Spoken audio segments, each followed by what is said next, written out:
வராக அவதாரம் என்பது விஷ்ணுவின் 3ஆம் அவதாரம் ஆகும். வராக அவதாரம் என்பது விஷ்ணுவின் 3ஆம் அவதாரம் ஆகும்.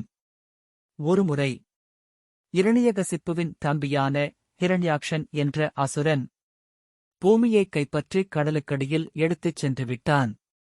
இதைக் கண்ட பிரம்மன் விஷ்ணுவை உதவிக்கு அழைத்தார்.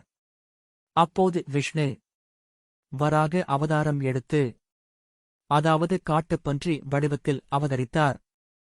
வராக என்பதற்கு பன்றி என்று பொருள்.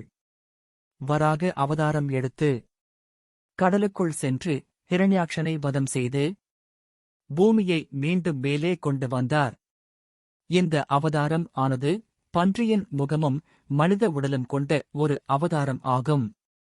ஏரான் எனும் மத்திய பிரதேசத்தில் அமைந்துள்ள இடத்தில் குப்தர்கள் காலத்து வராக அவதாரத்தின் படிமம் உள்ளது.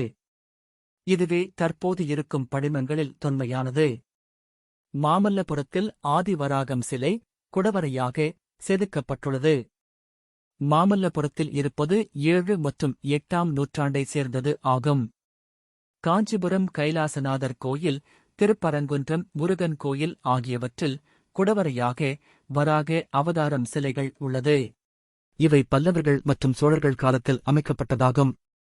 இந்த தகவல் உங்களுக்கு பயனுள்ளதாக இருந்தால் ஒரு லைக்கையும் அப்படியே ஒரு சேரையும் தட்டிவிடுங்கள். வராக அவதாரம் என்பது விஷ்ணுவின் 3ஆம் அவதாரம் ஆகும். வராக அவதாரம் என்பது விஷ்ணுவின் 3ஆம் அவதாரம் ஆகும். நன்றி.